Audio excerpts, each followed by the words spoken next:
오늘 주시는 이 말씀 안에서 우리가 좀 우리 상황과 또 우리 스스로에 대한 점검하는 중요한 시간이 돼야 되겠습니다.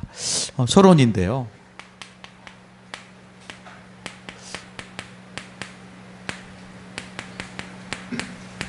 지금 베드로가 예루살렘 교회에서 보고하는 내용이 사실 전도와 선교에 관한 내용입니다. 여러분, 전도가 뭐고 선교가 뭘까요? 이것에 대한 차이점이 뭘까요? 사실은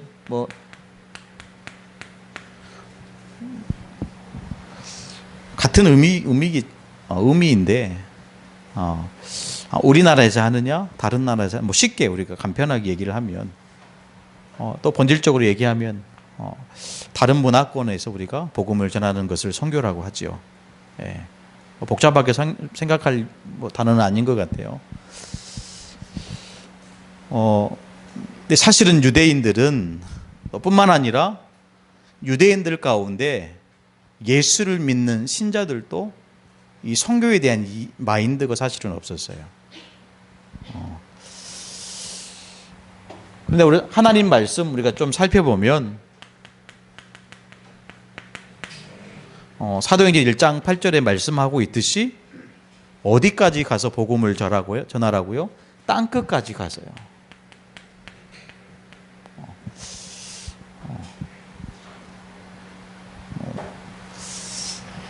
마태복음 28장 보니까요.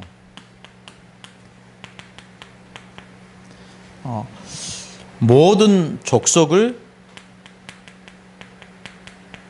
제자 삼으라고 말씀하고 있죠.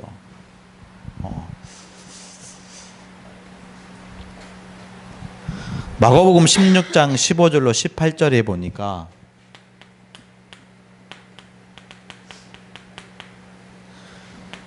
만민에게 가가지고 예수가 그리스도다 이 복음을 증거하라고 말씀하고 있습니다. 그런데 오늘 우리가 본문을 읽었듯이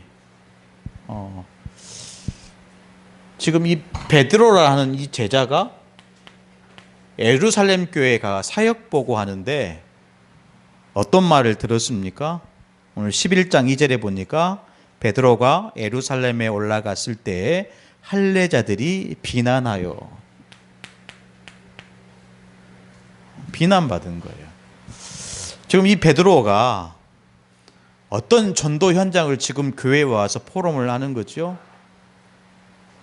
이달리아 부대의 백부장인 고넬료를 전도한 이 사역을 예루살렘 교회에서 사역 보고하는데 이 보고를 들은 예루살렘 교회 성도들이 베드로를 향해서 비난했다라는 거예요. 어떻게 생각하십니까?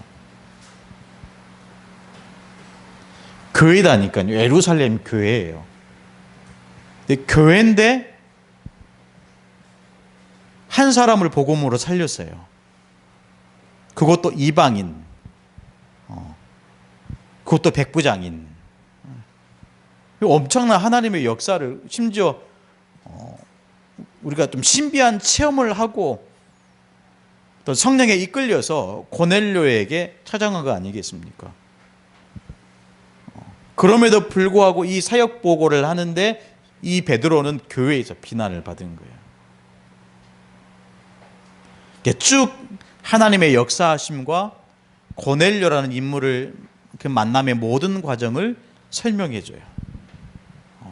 황홀한 중에 내가 기도할 때 황홀한 중에 큰 보자기가 내려와 가지고 하나님께서 그걸 잡아먹으라는 거죠.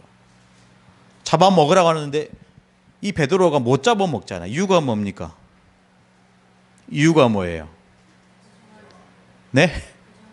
부정한 짐승. 구약에 보면 정한 짐승과 부정한 짐승이 있어요. 정한 짐승은 뭡니까? 굽이 갈라지고 되새김질하는 짐승은 유대인들이 양식으로 삼고 그 족이 갈라지고 되새김질하지 못하는 짐승은 부정한 짐승이라 먹을 수 없는 거예요. 쉽게 얘기하면 그러니까 소는 먹을 수 있는데 돼지는 못 먹잖아요. 그러면서 물속에 보면 지느러미가 있고 비늘이 있는 물고기는 정한 음식이에요. 그런데 지느러미가 있고 비늘이 없는 그 어류는 부정한 짐승이에요. 가만히 보면 우리는 부정한 것을 너무 좋아해요. 네. 뭐 장어 있잖아요. 장어는 비늘이 없어요. 가만히 생각하면 부정한 걸 너무 좋아하는 거예요. 근데 지금도 이스라엘은 철저하게 지킵니다. 예, 그렇죠. 지금도 뭐 이렇게 그 유대 종교를 심취한 유대인들은 지금도 지켜요.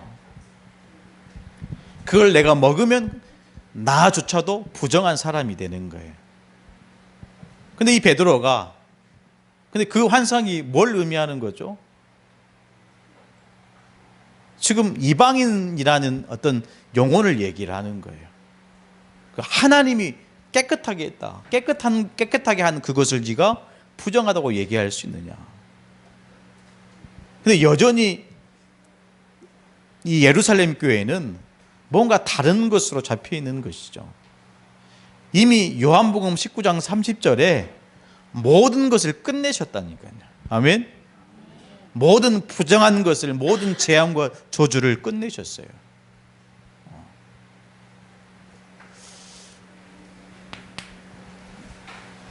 오늘 첫 번째인데요. 예루살렘 교회의 숨겨진 문제입니다.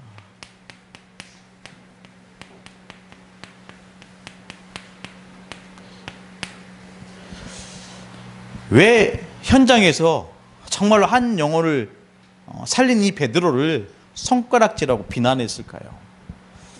이들에게는 유대교 사상이 여전히 남아있는 거예요. 오늘 말씀처럼 오늘 굉장히 중요한 말씀을 하고 있습니다.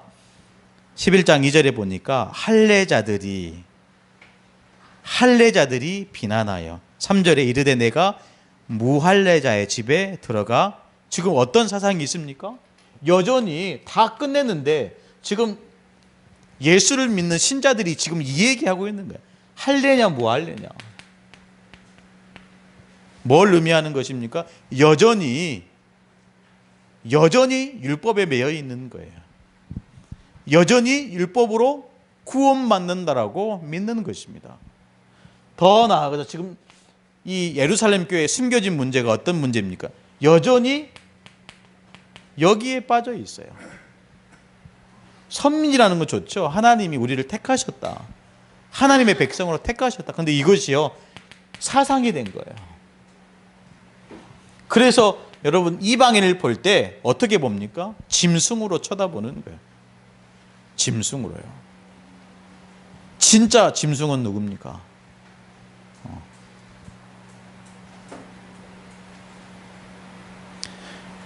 그래서 이 사람들을 쳐다볼 때 굉장히 짐승으로 쳐다보는 거예요. 실제 그런데요. 실제 유대인들이 이렇게 쳐다본대요. 유대인들을 만나본 적이 없어서 뭐 영상으로 제가 이렇게 보고 확인했지만은 영화를 보더라도 유대인끼리 줄을 쓴대요. 모르겠어요. 보지는 못했지만 지금도 자기들끼리 이렇게 살잖아요. 생활하잖아요. 근데 그러면서 세 절기를 철저하게 지키잖아요. 그러니까 이미 다 끝냈는데, 이미 다 십자가에서 다 이루셨는데 여전히 믿는 신자들에게 이 문제가 남아 있는 거예요. 이때 저와 여러분이 좀 생각해야 될 부분이 뭐죠? 두 번째, 종교입니다.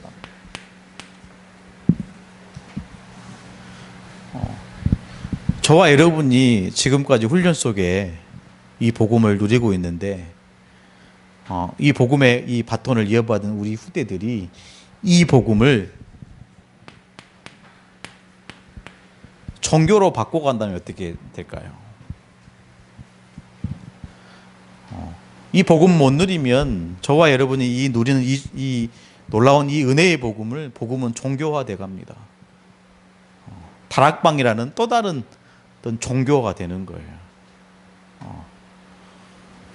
그러니까 우리가 이 복음을 생각할 때 소중하게 생각하는 거죠. 가장 가치 있게 생각하는 거죠. 그래서 가장 하나님이 원하시는 이 부분을 놓치니까 교회 아닙니까? 예루살렘 교회. 예루살렘 교회 아닙니까? 여전히 여기에 잡혀 있는 거예요. 사상에, 선민에 해야 되냐 말아야 되냐 다 끝내셨다니까요. 그리스도 되신 예수님이 저와 여러분을 위해서 십자가에 다 이루신 것입니다. 근데 여전히 지금 여기에 사로잡혀 있는 거예요. 그러니까 이 복음이요, 이 복음이 날로 전파되고 땅 끝까지 가야 되는데, 만민에게 가야 되는데, 모든 족속에게 가야 되는데 여전히 지금 성도들은 여기에 잡혀 있는 거예요. 그럼 어떤 결과가 옵니까? 가도요 못 살리는 거예요. 하나님께서는 저와 여러분에게 중요한 사명을 주신 줄로 믿습니다. 이 복음을 정말로 생명 걸고 사수하고요, 이 복음이 전달되도록 하는 그 사명이 저와 여러분에게 있는 줄 믿습니다.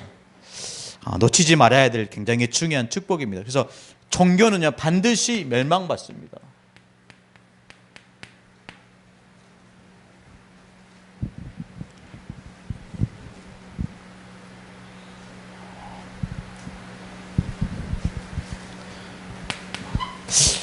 여러분 고린도전서에 보면요,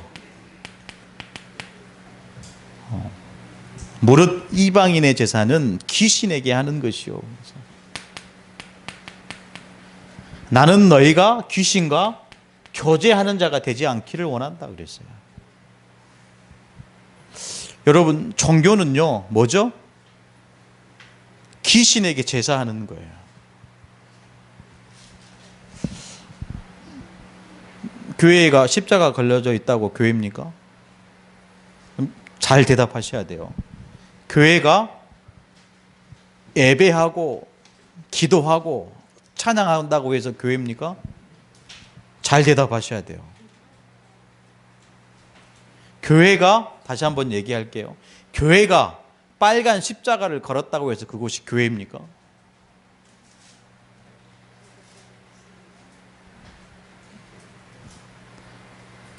어떻게 생각하세요? 아니잖아요. 이 부분에 정확하게 여러분 확답이 나오셔야 돼요. 진짜 예수가 그리스도다, 이 원색적인 복음이 있는 그 교회가 진짜 교회예요.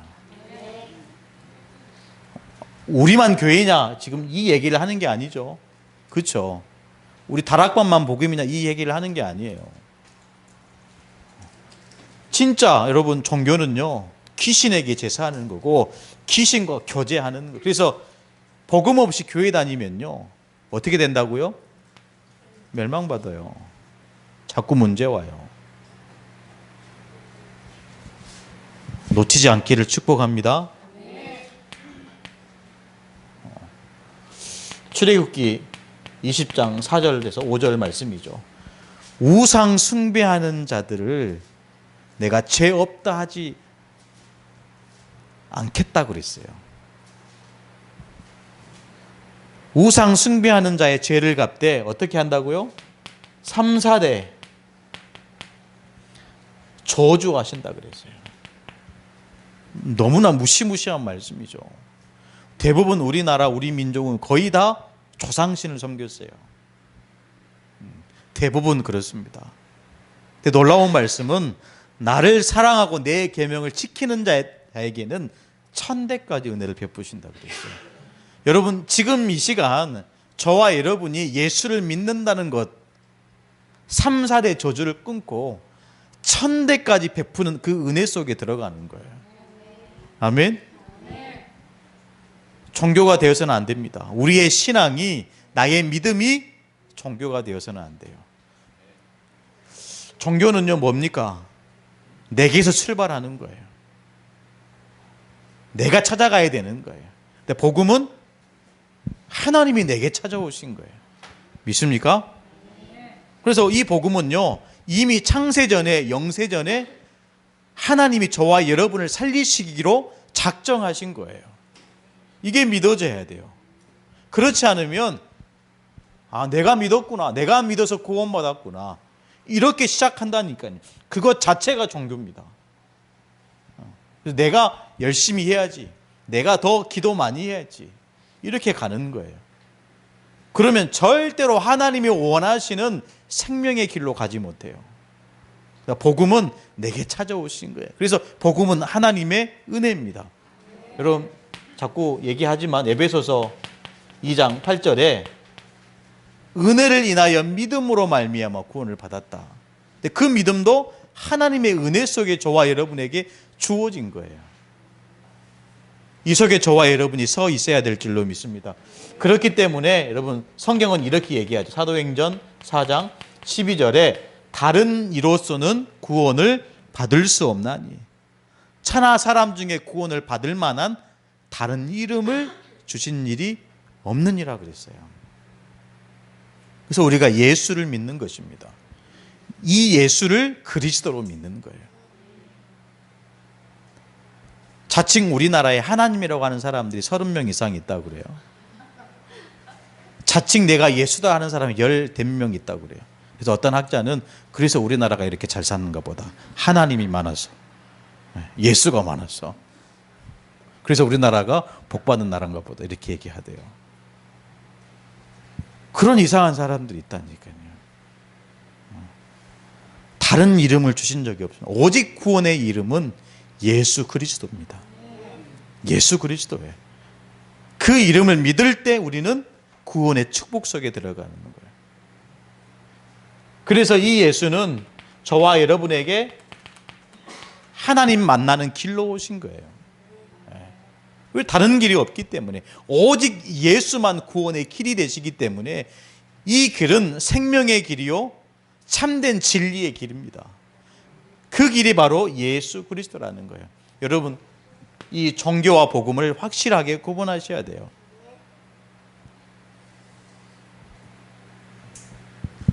열심히 필요 없다 이 말이 아닙니다. 그렇죠? 내게 찾아오신 그 예수 그리스도를 내가 붙잡는 거예요. 반드시 종교는 멸망입니다.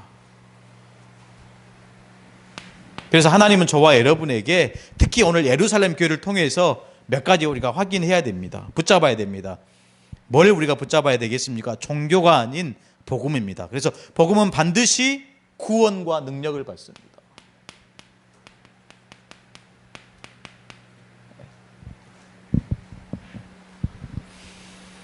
다른 말로 하면 여러분 이 복음은 바로 그리스도입니다. 이게 저와 여러분의 마음속에 부딪혀 와야 돼요. 복음은 그리스도구나. 복음은 오직 그리스도구나. 이게 저와 여러분의 마음속에 부딪혀 와야 되죠. 그래서 이 그리스도는 하나님 만나는 길이구나. 이렇게 믿어져야 되는 것입니다. 하나님 만나는 길이구나. 이 그리스도는 사단에게서 해방되는 길이구나. 여러분 3, 4대까지 저주하신다니까요. 이 저주가 누구를 통해서, 누구의 어떤 것을 통로를 통해서 옵니까? 요거 통해서요. 요거 통해서. 오늘 제가 이렇게 오후에 호남 식당에서 이렇게 예배 드리고 왔거든요. 권덕경 집사님하고 김은혜 집사님하고. 근데 조카를 영접했대요. 권덕경 집사님 조카를 영접했는데 이 친구가 귀신을 보는 거예요. 귀신을. 이게 알잖아요. 귀신을 보는 거예요. 그럼 별로 놀라지 않은데, 많이 그런 현장을 봐서 놀라지 않은데 귀신을 보는 거예요. 그래가지고 어느 정도 심각하냐면 바퀴벌레가 막 몸에 올라온대요. 그래가지고 샤워에 물 틀어놓고 막 털어낸대요. 이해되십니까? 이 물 틀어놓고 이게 막 쓸어내리는 거예요. 이렇게. 그 친구 만나가지고 20 몇 살 먹었다고 하더라고. 그 친구 만나가지고 복음 전하는 거예요.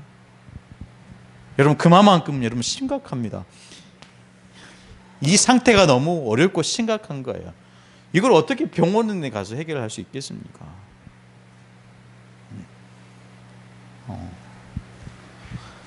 뭐 재우면 됩니까? 다시 일어나면 어떻게 할 건데요? 진짜 예수가 그리스도다. 이 안에서 우리가 끝내야 될 줄로 믿습니다. 네. 저는 우리 집사님의 어떤 그런 포럼을 보면서 참 이 집사님에게 참 답이 되겠다 이런 생각이 들었어요. 이 집사님에게 이런 어떤 이런 만남과 이런 사역에 굉장히 사명이 되겠다 이런 생각이 들더라고요.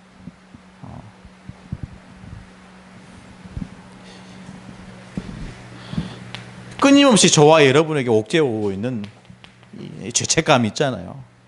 죄책감.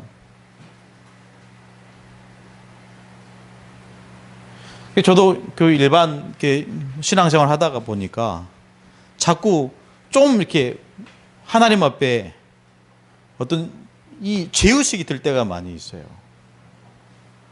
그러면 어떻게 해야 됩니까? 꼭 눈물을 흘려야 돼요. 그 이해되십니까? 이해 안 되시죠? 저는 그 시절 그렇게 신앙생활 했거든요. 그래서 꼭 죄책감에 들면 반드시 무릎 꿇고 눈물이 나올 때까지 회개합니다. 어느 정도 교육받았냐면요. 네가 생각 안 나는 죄까지 회개를 해야 된다. 생각 안 나는 죄를 어떻게 회개합니까? 예. 불가능한 회개예요.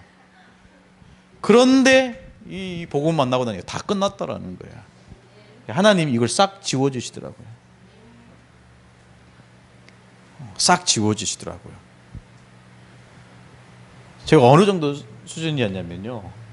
일전에 한번 말씀을 드린 것 같은데, 오래된 얘기인데, 군에 있을 때 이렇게 행군하고 오잖아요. 그러면 그 대대장님이 이 연병장에 큰 항아리로 막걸리를 이렇게 받아놨어요. 큰 항아리로. 그러면 지나가는 군인들이 떠서 먹는 거야. 한 바가지씩. 그래 뭐 이렇게 고추하고 당근하고 이렇게 놓은 거예요. 먹으라고. 그거 안 먹었다니까요. 이해 안 되시나? 정말 이해 안 되시죠? 예. 그거 안 먹었다니까. 왜냐면요. 이거 먹으면 내 지옥 갈 줄 알았어요. 그렇게 진짜 신학교에서 배웠다니까요. 저 원래 여기 광주 양림동에 있는 혼합신학대학교 출신입니다. 그렇게 배웠어요.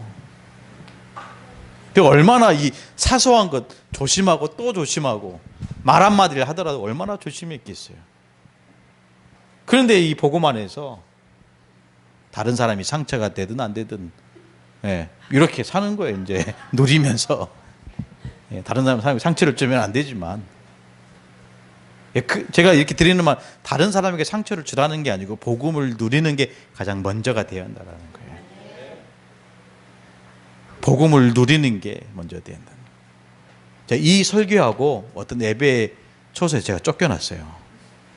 저기 고화도에 있는 그 공생제어원에서 오지 말라고 하더라고. 어떤 선생님이 이렇게 얘기했더니 죄를 짓는 것보다 복음을 누리는 게 먼저 돼야 합니다. 이 말 했다고 오지 말라고 하더라고. 그 사람은 평생 죄짓게 살 거예요. 죄의식에. 그것보다 더 중요한 것은 복음 가진 저와 여러분이 복음을 가졌다고 하면 그 복음을 누리는 게 가장 1순위가 돼야 돼요. 그래도 이 부족함 없는 복음입니다. 뿐만 아니라 여러분 보십시오. 죄와 또 우리를 지옥, 특히 지옥이라는 이 문제를 보면서 가장 우리가 생각해야 될 그 메시지가 뭐죠? 죽음입니다. 죽음.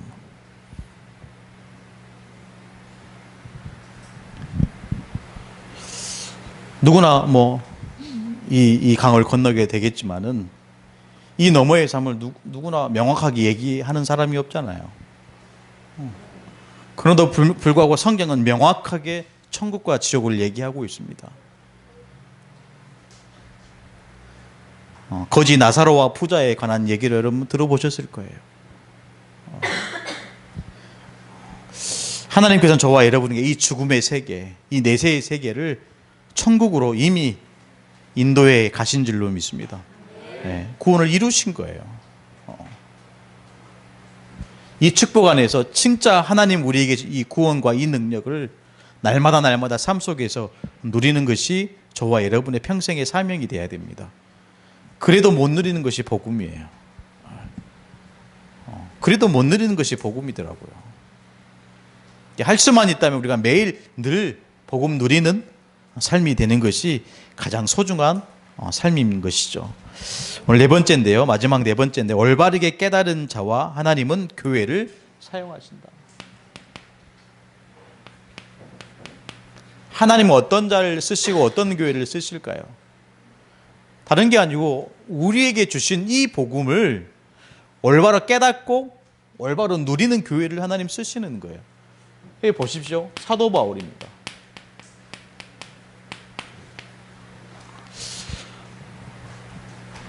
이 베드로의 이 놀라운 이 사역이 더 이상 안 나와요. 사도행전 2장에 베드로가 투옥됩니다. 그러면서 나오는 인물이 누구죠? 사도 바울이에요. 사도 바울이에요. 저와 여러분의 하나님의 인도 속에 우리가 사도행전적 삶을 산다고 한다면 우리가 어떤 삶을 선택하고 어떤 인생을 우리가 살아가야 될까요? 사도 바울과 같은, 그래서 이 복음 때문에 살아가는 사도행전적 인생이 돼야 될 줄로 믿습니다. 이들이 모인 교회가 바로 안디옥 교회죠. 다음 주에 할 건데요. 그래서 우리 새생명 미션 교회는 예루살렘 교회가 아닌 안디옥 교회 응답을 받아야 됩니다.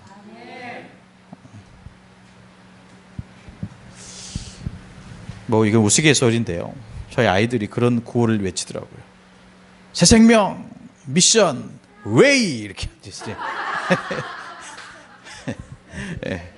새생명 미션 웨이. RTC 뉴스를 보고 이렇게 구호를 외치더라고요. 참, 그냥 안 듣는 것처럼 해도 다 듣고 돌아다니면서 뛰면서 또 듣거나, 그 RTC 뉴스를 보고 어떻게 그렇게 또 따라 하는지. 하나님은 제가 아무리 하나님에 대해서, 성경에 대해서 제가 아무리 설명하고 다 나와 있는 얘기지만 풀이하고 한다 해도 어떻게 하나님의 그 놀라운 그 섭리와 계획을 다 설명할 수 있겠습니까? 불가능한 거겠죠. 그럼에도 불구하고 우리가 조금만 한 부분이나 우리가 인도받는다면 그게 최고의 인생 아니겠습니까? 우리 교회가 하나님이 쓰시는, 그래서 하나님이 세계복음화라는 그 어떻게 보면 절대적 응답이라고 얘기할 수 있겠지만, 다른 말로 하면 전무후무한 응답이라고 말씀드릴 수 있겠죠. 전에도 없고 후에도 없을 그 역사를 저와 여러분의 또 헌신과 기도와 또 삶을 통해서 하나님은 이루어 가실 줄로 믿습니다. 우리가 늘 기도하고요. 우리가 하나님 앞에서 그런 삶이 되면 될 것 같아요. 예루살렘 교회가 베드로를 향해서 비난만 하지 않는 삶이면 될 것 같아요. 그렇죠. 진짜 현장에서 충이한 제자를 살려놨는데 막상 교회 와서 이 보고를 하니까 다들 손가락질하고 비난했어요. 이거 어떻게 이방인하고 같이 집에 들어가고 식사를 하냐. 하나님 보시기에 얼마나 탄식할 이야기입니까? 이거 어떻게 이 짐승 같은 저런 사람들하고 같이 어울리냐, 대화를 하느냐, 밥을 먹느냐. 있을 수 없는 이야기죠. 그런 문제가 비일비재했던 교회가 로마 교회입니다. 그 교회를 바라보면서 사도 바울이 로마서를 고린도에서 쓴 거죠. 저와 여러분이 하나님이 원하시는 속에 있어야 될 줄로 믿습니다. 날마다 늘 기도 24 하나님 앞에서 엎드리는, 그래서 하나님께 늘 질문하는, 그래서 응답받는 우리 새생명 미션교회 모든 성도들 되기를 축복합니다.